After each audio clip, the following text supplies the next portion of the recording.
সবাইকে আসসালামু আলাইকুম আর তোমাদের সবাইকে ওয়েলকাম টু zoya.daily ব্লগসে। তো আশা করছি তোমরা তোমাদের বাড়িতে সবাই খুব ভালো আছো, আমিও খুব ভালো আছি। আর আজকে ব্লগটি স্টার্ট করে দিলাম তোমাদের সবাইকে সাথে নিয়ে। আর প্রথমেই বলি, যারা আমার চ্যানেলটিতে নতুন এসেছো অতি অবশ্যই কিন্তু একটা সাবস্ক্রাইব করে দিও আর পাশে থাকা বেল আইকনটাকে অল করে দিও, যাতে কিনা আমার অল নোটিফিকেশনটা তোমাদের কাছে পৌঁছাতে পারে আর তোমরা হচ্ছে আমার অল ব্লগ দেখতে পারো। তো আজকে সকাল সকাল 9:30টার সময় ঘুম দিয়ে উঠেছি।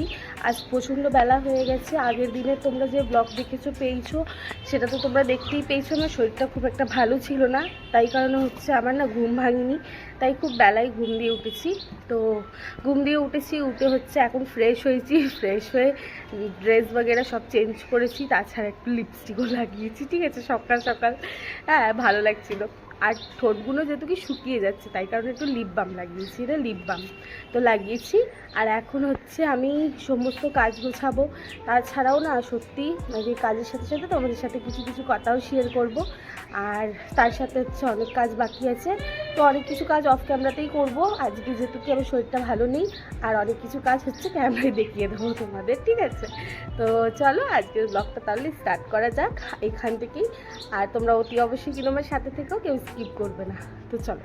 তো এই যে আমার বর দেখো বিছানা মাদুরের কী অবস্থা করেছে, ঘুম দিয়ে উঠেছে বেলায় যেটুকি, তো তাই হচ্ছে বিছানা মাদুরগুলো গোছাতে হবে। আর কাল রাতে কাপড় জামা ধুয়েছিল, সেগুলো সব মেলা আছে, সেগুলো তুলতেও হবে। আর রোজকার সংসারে তো এই একই কাজ। আর এখন তো তোমাদের আগেই জানিয়েছিলাম, যেমন খুব একটা কাজ করতে পারছি না, তাছাড়াও হচ্ছে সময় হয় না, আর শরীরটাও অতটা সাথ দিচ্ছে না এখন, তাই জন্য আর কি। তো রান্নাঘর তো জানো, রান্নাঘরে একবার ঢোকা মানে মেয়ে ছেলেদের বেরোতে সেই মানে 2:30 থেকে 3টে বেজেই যায় ঠিক। তো এখন এখানে দেখো কয়েকটা বাসন মাজা ছিল, যেহেতু কি কাল রাতে মেজে শুয়েছিলাম। আর একটা ছোট্ট ইঁদুর বাড়িতে ঢুকেছে, কোদ দিয়ে ঢুকেছে কে জানে, সেই দেখো সব কিছু এলোমেলো করে দিয়েছে। আর মশলা ডিবে ফিবে সব ফেলে দিয়েছে, জানো তো। ইঁদুরটাকে নিয়ে বিরক্ত হয়ে যাচ্ছি, আর আমাকে না ইঁদুর মারতে খুব মায়াও লাগে। তো অফ ক্যামেরাতেই এখানে বিছানা মাদুরগুলো গুছিয়ে নিলাম।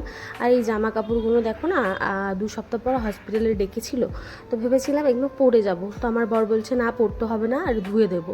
তো ওই জন্য হচ্ছে ওগুলো ধোবার জন্য রাখা আছে, সব গামলায় রেখে দেবো। তো এখন একটুখানি ঘর ঝাঁটা দিয়ে দিচ্ছি, কারণ হচ্ছে ঘর সকালে ঝাঁটা দিয়েছি, তো এখন আর ঝাঁটা দেওয়া হয়নি। আর ঘরের যেহেতু কি কোনো কাজ নেই, কেন ঘর ঝাঁটা দিয়ে চলে যাব কিচেনে। তো তার আগে যেই জামা কাপড়গুলো শুকিয়ে গেছে সেগুলো তুলে ভাঁজ করে গুছিয়ে তুলে দেবো। আর জামা কাপড় না সত্যি গোছানো আর না, মানে দাঁড়িয়ে কখনো বসে এইভাবে হচ্ছে কাজ করছি, বিশ্বাস করো। মানে সত্যি কিন্তু এখন আমি বুঝতে পারছি যে হ্যাঁ আমি প্রেগনেন্ট, এতদিন বুঝতে পারছিলাম না। এরকম একটা ব্যাপার। তো ওই বরকে বলছিলাম যে দেখো না, আমাকে মনে হচ্ছে এবারে যে আমার পেটে বাবু আছে, নাহলে আগে মনে হতো না। তো টুকটুক করে এই জামা কাপড়গুলো ভাঁজ করে নিচ্ছি। তো ভাঁজ করার পরে হচ্ছে ভালো করে গুছিয়ে গাছিয়ে রেখে দেব। আর আলমারিটা তো আগের বাড়িতে আমি গুছিয়ে এনেছিলাম, যে ঘরে আগে ছিলাম আমরা, এই ঘরে আসার আগে আমি সব গুছিয়ে এনেছিলাম। তো সেগুলো সব দেখো সমানভাবে সেইভাবেই গোছানো আছে, কিন্তু একটাও এলোমেলো হয়নি, কারণ আমি এইভাবেই গোছাই যাতে এলোমেলো না হয়, অনেক দিন থাকে। আর তাছাড়াও এখন কাছাকাছি মাস, তো বুঝতেই পারছো কোন সময় কোথায় যাই কোনো ঠিক থাকে না, তাই। তো সমস্ত কাজ হয়ে গেল, এবারে হচ্ছে রান্নাঘরে ঢুকছি, দেখি রান্নাঘর দিয়ে কখন বেরোতে পারি। আর রীতিমতন দেখতে পাচ্ছ তো ঠান্ডাতে আমার চোখ থেকে দেখো জল বেরোচ্ছে, জাস্ট ফোন দিয়ে তোমাদের ঘরে চলে আসবো। তো চলো রান্নাঘরে যাওয়া যাক। সমস্ত কাজ গুছিয়ে নিয়েছি, তারপরে হচ্ছে রান্নাতে ঘর থেকে বেরিয়ে আরও কিছু কাজ বাকি আছে সেটা করবো। আগে রান্নাঘর দিয়ে কখন বেরোই সেটা দেখি। তো চলো। তো জানো তো আমি না যখন ব্লগ করি, আমার কিন্তু দেখেছো অনেক ব্লগেই কিন্তু আমি কমেডি করে থাকি।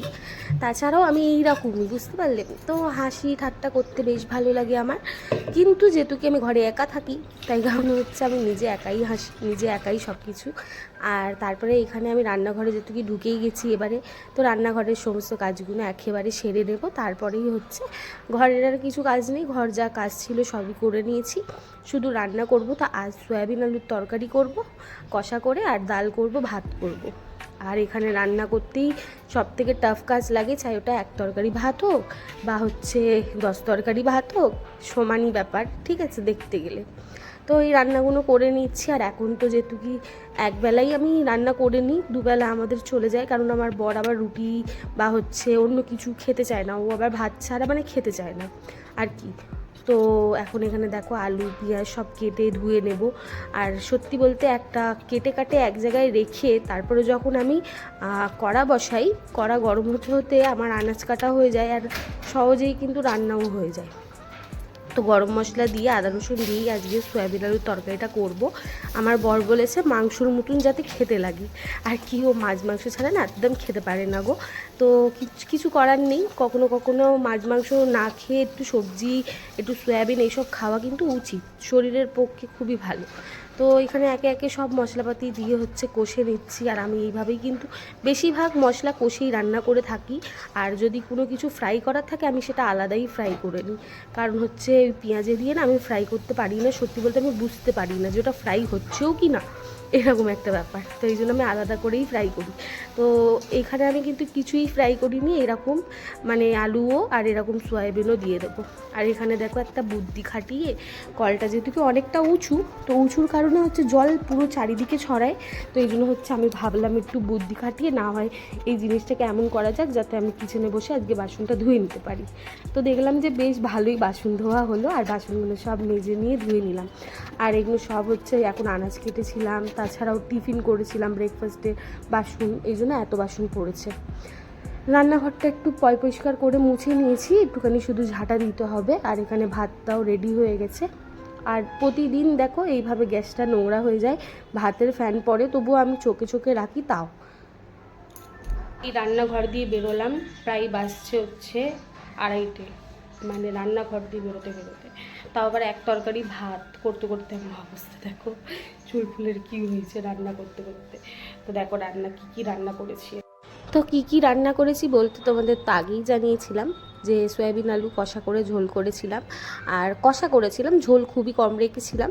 আর তাছাড়া একটু ডাল করে নিয়েছিলাম। আর এখন না সত্যি ডাল খাওয়া কিন্তু খুবই উপকার, কারণ আমাকে সবাই বলেছে ডাল খেতে বেশি করে, তাই আমি ডালটা একটু করে থাকি বাড়িতে।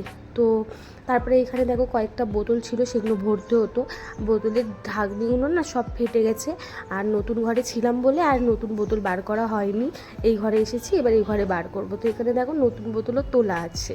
তো কাজ করলাম, খাওয়া দাওয়া করলাম, একটু গড়িয়েছিলাম, তারপরে হঠাৎ আমার ফ্রেন্ড কল করলো, তো বললো কি আয় না, অনেক দিন হয়ে গেছে তুই আসিস নি। তো আমি এই জন্য রেডি ফেডি হয়ে যাচ্ছি এখন ফ্রেন্ডের বাড়ি। তো ওখানে গিয়ে কী করবো না করবো তোমাদের সাথে অবশ্যই শেয়ার করব, তো তোমরা সাথে থেকো। তো চলো এখন বেরিয়ে পড়ি। এখন আমরা এখানে হচ্ছে একটু ফটোশ্যুট করছিলাম, আর এই হচ্ছে আমার বান্ধবী, আর একজন বসে আছে এদিকে। আর এই দেখো এই যে এই বাবু, বাবু হাই করো, হাই করো, নাক মুখ খোলো। তো এখন আমরা এইখানে ফটো তুলছি, আর এই আয়নাটাকে বেচারাকে ভয় দেখিয়ে দিয়েছি ছবি তুলতে তুলতে। তো চলো এখন ফটো তুলবো, তারপরে তোমাদের সাথে দেখা হবে। তো এই দেখো এই সবে বাড়িতে এসেছি, এসে জামা কাপড় চেঞ্জ করেছি, আর খুব শীত করছে। তাছাড়াও এখনও ভালো করে ফ্রেশ হইনি, মুখ হাত ধোবো, তার আগে ভিডিওটা এন্ড করব, কারণ অনেকটা বেলা হচ্ছে। আর আজকে ফ্রেন্ডের ঘরে গেলাম, তো আমার ফ্রেন্ড হচ্ছে পাপড়ি চাট এনে রেখেছিল, তো ও পাপড়ি চাট এনেছিল, তার মধ্যে হচ্ছে অ্যাপেল খেলাম, পাপড়ি চাট খেলাম, তারপরে হচ্ছে লেবু খেলাম, ব্লাবলা ব্লাবলা সব কিছু ফল ফ্রুট সব খেয়ে ওর বাড়ি থেকে এসেছি জানো।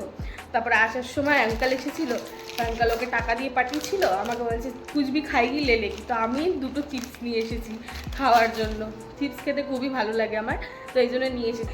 এখন বাড়িতে এলাম, তো বাড়িতে এসে আজকে ভিডিওটা এখানেই এন্ড করছি।